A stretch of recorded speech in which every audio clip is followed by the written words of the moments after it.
कि कुशल न जीव कहूं सपने मन विश्राम, जब लग भजत न राम कहूं शोक धाम तज काम।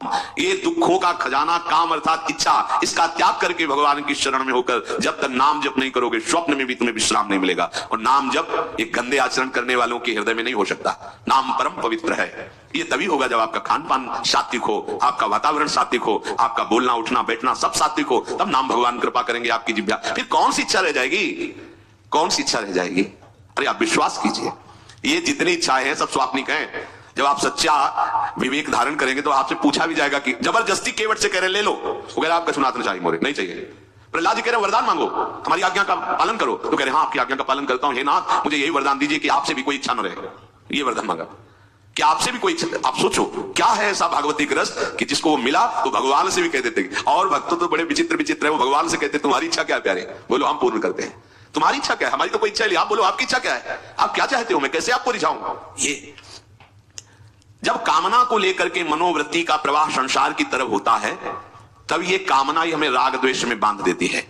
जो महापुरुषों ने उपासना करके शास्त्र स्वाध्याय करके अनुभव किया है उसे ध्यान से सुनो। इच्छाओं से बचने का उपाय, इच्छा ही आपके बंधन का कारण है, इच्छा ही जन्म मरण का कारण है। इच्छाओं से बचने का उपाय, कर प्रमाद मत बनो आलसी, करो सुचारु रूप से काम, अपना काम स्वयं करने में लाज बड़प्पन तजो तमाम। पहली बात, शरीरधारी को किसी दूसरे शरीर से अपने शरीर की सेवा तब तक नहीं लेनी चाहिए जब तक बीमार ना हो जाए, असमर्थ ना हो जाए, चाहे गृहस्थ में हो चाहे विरक्त में हो। ध्यान दीजिए, आप चाहे आपकी पत्नी हो, पुत्र हो, परिवार हो, आप उनके सेवक हैं क्योंकि वो सब प्रभु के जन हैं। इस भावना से रहोगे कभी नाराज नहीं होगे, कभी गुस्सा नहीं आएगा, कभी झगड़ा नहीं होगा। अगर आप अपने को ये माने कि प्रभु मेरे इस रूप में आए हुए हैं, मुझे अपने कर्तव्य का पालन करना है, तो कहीं झगड़ा नहीं हो सकता। तुम जो कर रहे हो तुम्हारा कर्तव्य, हमारा कर्तव्य है कि हम पति पुत्र परिवार आदि जो भी है ये हमारे भगवान का स्वरूप है। मैं आप समझो वही भगवत साक्षात्कार, पर ऐसा कौन मानता है? अच्छा साधु वेश में ये जरूर सावधानी रखनी चाहिए, ध्यान देकर सुनिए। जब तक आपका शरीर स्वस्थ है आप किसी से किसी भी प्रकार की सेवा स्वीकार न करें। भिक्षान्न के सिवा कोई भी सेवा स्वीकार न करें। अपने शरीर की सेवा तब तक करें जब तक आपका शरीर असमर्थ नहीं हो जाता। असमर्थ हो गए तो फिर हरि ही करें आकर स्वयं, या किसी को भेज दें, उनके बस की बात है। देखो माधवदास बाबा की लंगोटी स्वयं श्री ठाकुर जी महाराज धो रहे हैं। तब तक हमने अपने बड़े संतों को देखा है बिल्कुल किसी भी तरह की कोई सेवा नहीं स्वीकार करते। अपनी दिनचर्या अपने हाथ से अपने शरीर की पूरी। आपको क्या हो गया है? आप भी वैसे चलो जैसे गुरुजन चले, भिक्षान्न के सिवा आप अपनी किसी भी तरह की सेवा किसी से मत करवाइए। आप देखो इच्छाओं का दमन होना शुरू हो जाएगा। यही से इच्छाओं का दमन शुरू हो जाता है। आप सच्ची मानिए, ये जो आप शरीर सुख की आकांक्षा से दूसरे से सुख लेने की इच्छा करते हैं, यही तुम्हारे बंधन का कारण है, ये तुम्हारी दुर्गति, यही तुम्हारी कमजोरी है। जब तक शरीर स्वस्थ रहे किसी से किसी भी तरह की सेवा मत लो, और अधिक से अधिक सेवा करने का भाव रखो। सुधार, हमें सेवा करना है, सेवा लेना नहीं है। जब तक सेव्य का साक्षात्कार ना हो जाए या शरीर असमर्थ ना हो जाए तब तक ये नियम दृढ़ रखना चाहिए।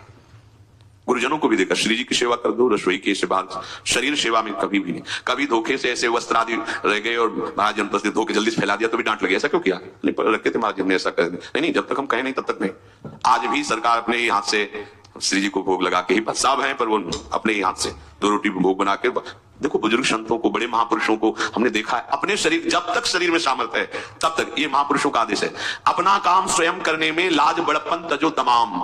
अपना काम करने के लिए आप किसी को भी आदेश मत करें, किसी की भी सेवा स्वीकार न करें। हाँ हमें भूख लगेगी तो रोटी मांग लेंगे जाकर के, क्या जरूरत है हमें किसी की सेवा स्वीकार करने की? मांगो, खाओ, खूब भजन करो, सत्संग करो, कम खर्चे वाला जीवन रखो। जरूरत क्या है? जो जरूरत है गली चलते दे देंगे भगवान, विश्वास करो, गली चलते दे देंगे। विरक्त गृहस्थ धर्म पूर्वक कमाओ, जितनी आवश्यकता प्रभु दे देंगे। ऐसा कोई त्रिभुवन में नहीं जिसकी आवश्यकता की पूर्ति ना होती हो। अनावश्यक तुम्हारी मांगे जो है वही तुम्हें दुख दे रही है। आवश्यक व्यवस्था सबको भगवान दिए हुई है, अनावश्यक मांग के लिए तुम्हें फिर फंसना होगा। ये तुम्हारी अनावश्यक मांगे हैं, ये हो जाए वो हो जाए, वो जो आपको जीवन जीने के लिए जरूरी है, धर्म पालन के लिए जरूरी है, वो बिना मांगे भगवान दे रहे हैं सबको।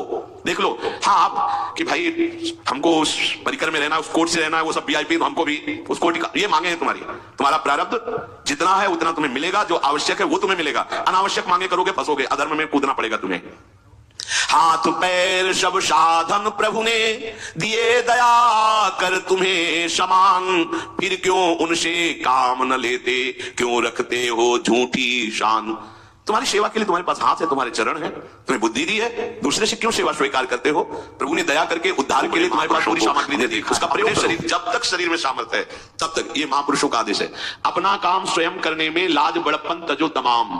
अपना काम करने के लिए आप किसी को भी आदेश मत करें, किसी की भी सेवा स्वीकार न करें। हाँ, हमें भूख लगेगी तो रोटी मांग लेंगे जाकर के, क्या जरूरत है हमें किसी की सेवा स्वीकार करने की? मांगो, खाओ, खूब भजन करो, सत्संग करो, कम खर्चे वाला जीवन रखो। जरूरत क्या है? जो जरूरत है गली चलते दे देंगे भगवान, विश्वास करो, गली चलते दे देंगे। गृहस्थ धर्म पूर्वक कमाओ, जितनी आवश्यकता प्रभु दे देंगे। ऐसा कोई त्रिभुवन में नहीं जिसकी आवश्यकता की पूर्ति न होती हो। अनावश्यक तुम्हारी मांगे जो है वही तुम्हें दुख दे रही है। आवश्यक व्यवस्था सबको भगवान दिए हुई है, अनावश्यक मांग के लिए तुम्हें फिर फंसना होगा।